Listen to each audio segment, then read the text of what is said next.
Oke, baik. Bismillahirrahmanirrahim. Assalamualaikum warahmatullahi wabarakatuh.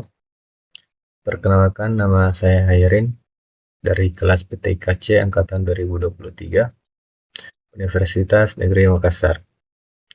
Jadi, pembuatan video kali ini guna memenuhi tugas mata kuliah kecerdasan buatan yang diampu oleh Ibu Asmaul Husna Nasrullah Eskom Mkom. Sebelum itu, marilah kita panjatkan puji syukur atas kehadirat Allah Subhanahu wa taala atas berkat rahmat dan hidayahnya kita masih diberikan kesehatan hingga saat ini.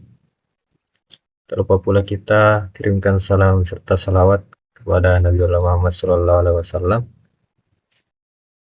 karena ialah Nabi yang diutus ke muka bumi ini sebagai rahmatan lil alamin.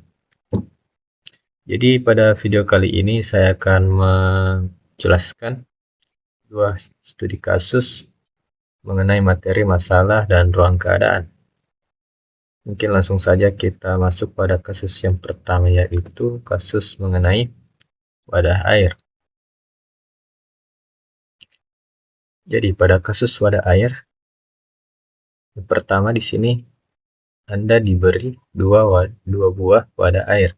Jadi artinya saat ini kita memiliki dua buah wadah air. Kemudian wadah pertama atau wadah A berkapasitas 4 liter dan wadah B berkapasitas maksimum hanya 3 liter. Kemudian terdapat sebuah keran yang dapat mengalirkan air dengan jumlah yang tidak terbatas yang digunakan untuk mengisi wadah-wadah tersebut. Jadinya nantinya kita di sini akan mengisi kedua wadah menggunakan air. Nah, di sini pertanyaannya atau tugasnya yaitu bagaimana Anda dapat mengisi tepat 2 liter air di dalam wadah berkapasitas 3 liter. Jadi kita ditugaskan untuk mengisi wadah kedua atau wadah B yang maksimumnya berisi 3 liter, tapi kita hanya akan mengisinya sebanyak 2 liter.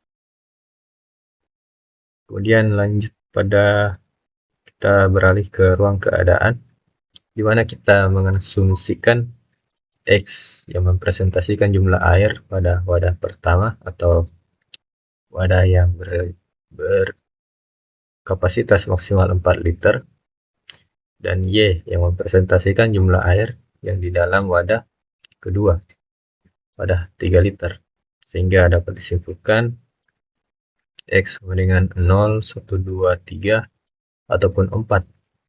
Dan yang kedua Y sama dengan 0, 1, 2 ataupun 3. Kemudian kita lanjut pada initial state dan goal state, yang dimana initial state di sini atau keadaan awalnya menyatakan jumlah air di dalam kedua wadah masih kosong, sehingga XY sama dengan 0, 0. Artinya kedua wadah ini masih kosong, keduanya masih kosong. Kemudian pada goal state atau tujuan akhirnya, kita harus memperoleh tepat air 2 liter pada wadah yang berukuran 3 liter. Sehingga goal state dipresentasikan sebagai N2 untuk setiap nilai N. Artinya di sini N pada jumlah yang belum bisa ditentukan, dan 2 artinya jumlah air pada wadah yang kedua.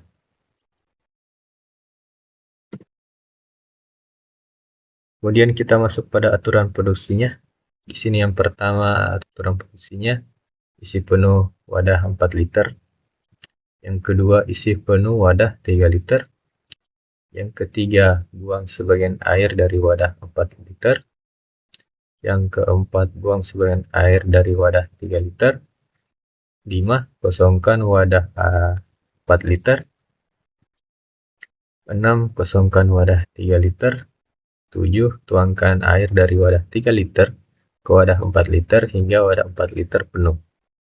8 tuangkan air dari wadah 4 liter ke wadah 3 liter hingga wadah 3 liter penuh.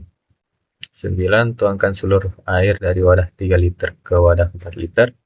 Dan yang terakhir, tuangkan seluruh air dari wadah 3 liter ke wadah 4 liter. Kemudian kita lanjut pada memilih metode yang tepat atau aturan yang tepat. Jadi di sini kita akan melakukan beberapa aturan yang kita sebutkan tadi, yang dimana posisi awalnya di sini atau initial state-nya, keadaan awalnya kedua wadah masih 0. Kemudian kita melakukan langkah pertama, yaitu mengikuti aturan yang kedua, di mana di sini aturan kedua bertuliskan isi penuh wadah 3 liter. Artinya di sini jika Y lebih kecil dari 3, maka hasilnya X3. Artinya wadah B akan berisi 3. Gitu. Nah, karena kita mengikuti aturan yang kedua, di sini wadah A masih kosong. Kemudian wadah B terisi 3 liter karena tadi aturan yang kedua.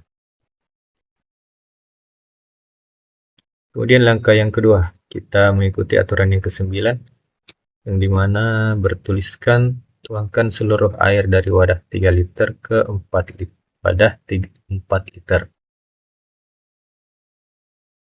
Artinya di sini jika X tambah Y lebih kecil atau sama dengan 4 dan Y lebih besar dari 0, maka X-nya di sini akan ditambah dari Y dan Y-nya akan menjadi 0. Maka hasilnya di sini wadah B yang awalnya berisi 3 liter karena mengikuti aturan yang ke-9, hasilnya wadah A akan terisi 3 liter, yang dimana 3 liter di sini berasal dari wadah B yang sebelumnya berisi 3 liter. Nah, wadah B di sini kemudian tidak akan terisi atau kosong. Kemudian lanjut langkah yang ketiga, kita kembali mengikuti aturan nomor 2, di mana tuliskan mengisi penuh wadah 3 liter. Nah, jadi kita akan isi kembali wadah 3 liter hingga penuh, di mana hasilnya di sini yang tadinya wadah B masih kosong karena mengikuti aturan yang kedua, maka hasilnya akan terisi sebanyak 3 liter. Nah, di sini wadah A tetap 3 liter. Itu. Kemudian langkah yang keempat, kita mengikuti aturan yang ketujuh, di mana di sini bertuliskan tuangkan air ke wadah 3 liter ke wadah 4 liter hingga wadah 4 liter penuh. Artinya di sini X tambah Y lebih besar atau sama dengan 4 dan Y lebih besar dari 0, maka 4, artinya wadah yang pertama,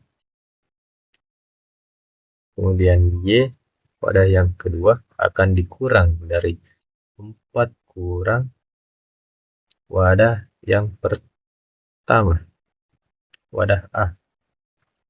Nah, di sini karena wadah B di sini berisi 3 liter dituangkan ke wadah A yang berisi 3 liter hingga wadah A penuh, artinya 3 liter akan berkurang seliter ke wadah A. Maka hasilnya jumlah air pada wadah A akan berisi 4 liter Sedangkan jumlah wadah B akan berisi 2 liter. Sehingga kita sudah mendapatkan hasil akhirnya, di mana wadah B telah terisi 2 liter.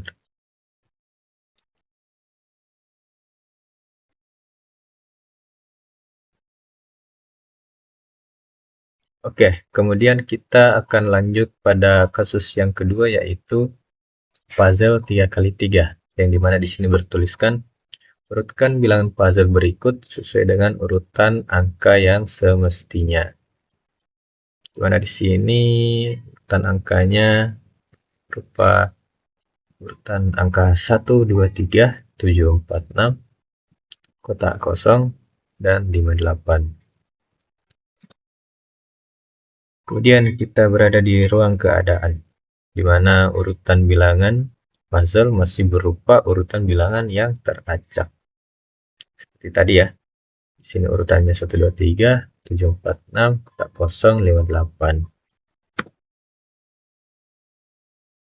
Kemudian kita ke initial state, di mana urutannya teracak, masih teracak seperti yang kita sebutkan tadi.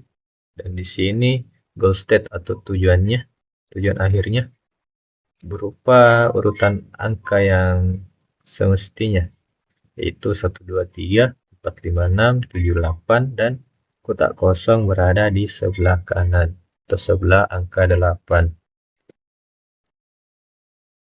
Nah, di sini aturan produksinya kita akan memilih menggeser kotak kosong. Jadi diperoleh di sini aturan produksi yang pertama, menggeser kotak kosong ke kanan, kedua menggeser kotak kosong ke kiri, ketiga menggeser kotak kosong ke atas, keempat geser kotak kosong ke bawah. Nah, di sini kita akan melakukan aturan-aturan yang kita telah sebutkan tadi. Itu langkah pertama, kita akan menggeser kotak kosong ke atas berdasarkan operator atau aturan nomor 3 tadi. Seperti ini. Maka jadinya angka 7 yang awalnya berada di atas sini akan bergeser ke bawah karena kotak kosongnya akan ke atas. Kemudian lanjut langkah yang kedua, menggeser kotak kosong ke kanan berdasarkan operator 1. Jadi kotak kosongnya yang berada di sebelah kiri tengah akan bergeser ke kanan dan menggeser angka 4 ke sebelah kiri. Jadinya kotak kosong akan berada di tengah-tengah. Kemudian langkah yang ketiga yaitu geser kotak kosong ke bawah berdasarkan operator nomor 4. Sini artinya kotak kosong akan pindah ke bawah sini. Ke bawah sini. Dan angka 5 akan naik ke atas, ke tengah-tengah. Kemudian langkah yang keempat, geser kotak kosong ke kanan berdasarkan operator pertama tadi. Jadi kotak kosong akan digeser ke kanan ke sini sehingga kotak angka 8 akan bergeser ke sebelah kiri. Maka akan dihasilkan urutan bilangan yang seharusnya, yaitu angka 1, 2, 3, 4, 5, 6, 7, 8, dan kotak kosong berada di sebelah kanan bawah atau di sebelah kanan angka 8. Baik, mungkin cukup itu saja yang dapat saya jelaskan pada kesempatan video kali ini. Kurang dan lebihnya mohon dimaafkan. Sekian, wassalamualaikum warahmatullahi wabarakatuh.